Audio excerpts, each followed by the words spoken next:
Next segment I want to discuss is 3 things we learned from the last week of the Premier League. We do it every week. We do it on every game. Nick, Andy, and I give our 3 things we learned and analysis on every single game during the season. So head over to Pro Soccer Talk for that. This is difficult, chaps, because as we said, the whole season has just been building to this chaotic mess each weekend, and each weekend seems to be crazier than the one before it. In terms of what I learned that Liverpool's defensive problems may be worse than we thought. With Alisson getting injured, he may be out for 6 to 7 weeks, they're saying. That means Adrian's got to come in. I don't think they're going to be able to bring in anybody else. They could potentially bring in a goalkeeper from the Championship to be a backup, don't forget, before that window closes. So a Jack Butland or someone like that could, in theory, come in. But they're in trouble. I think the way that Joe Gomez got bullied by Watkins and Grealish, and Van Dijk was pulled all over the place, and Alexander-Arnold had a real off day. I'm looking at Liverpool's defence, and it's not for the first time this season that they've been struggling. You know, against Leeds on the opening day, conceded 3 goals. Jurgen Klopp was then bristling recently, you know, after Roy Keane said that they were sloppy at the back, and he said they weren't, but they clearly but have they were. Yeah, but they were, like, you know. But we don't want to upset Klopp. He's a nice bloke. We all love a bit of Klopp, but there are clear issues there for Liverpool, and I think Alisson being injured is going to highlight that and magnify it more. And all of a sudden, teams in and around the top 6 of the Premier League are like, you know what?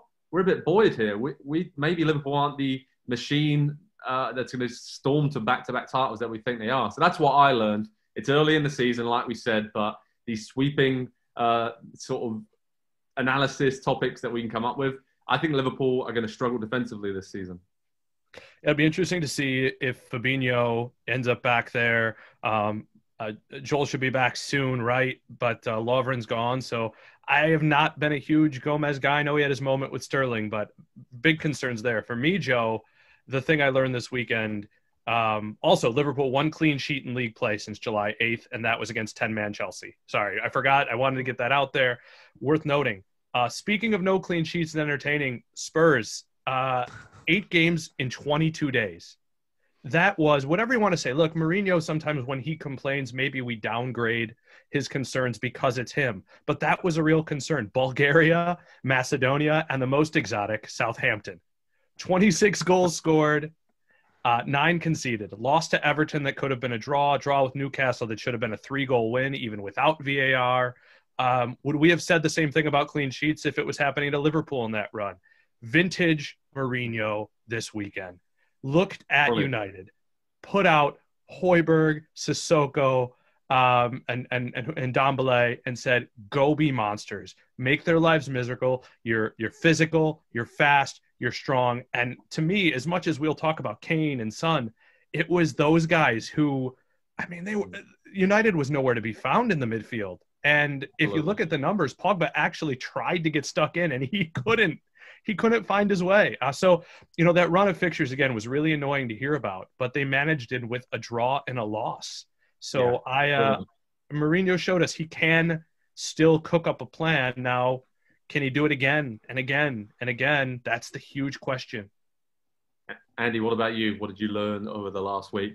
Yeah, it's all good and fun times for Spurs until Eric Dyer ends up back in the midfield. And that's when you know Mourinho's gone full. I thought you were going to say back in the toilet then after his mishap. No. But he'll end up back in the midfield within the next month, and then there'll be 3 defensive midfielders out there, and we'll be talking about, how negative is Mourinho? He's turned Spurs into this and that. Just enjoy it while it lasts. Yes, let's enjoy it. I'll kind of go back to what Joe's point was on Liverpool a little bit, talking about defensive struggles. It's more of a question, I guess. At what point have we gone too far with high defensive lines in the Premier League and all over the world as well? It's kind of a common thread with some of these shocking results that we're seeing, whether it's City losing 5-2 to Leicester last weekend, Liverpool losing 7-2 to Aston Villa this weekend, Man United losing to Crystal Palace in week 2, 3-1, you know, and even Liverpool struggling to beat Leeds 4-3 in the opening weekend.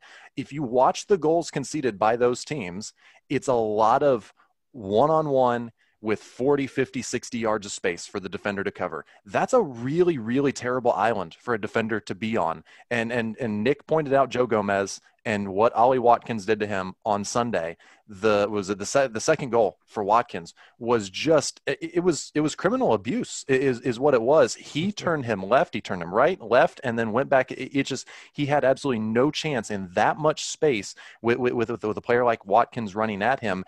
We asked center backs to be passers, build the attack out of the back. We ask them to cover half of the entire field anytime that possession is lost. At what point are we putting too much on these center backs and letting the fullbacks creep forward into possession and the defensive midfielders push on, and it's just them back there? It's just them. And there's too much attacking quality, especially in this league, for them to man up 1-on-1 or 1-on-2 in some situations with half of an entire field behind them. I think some teams maybe need to rethink just a little bit. And I understand why they do it. The possession's so important. But if you're going to concede 5 or 7 every time out, maybe you don't want to do that.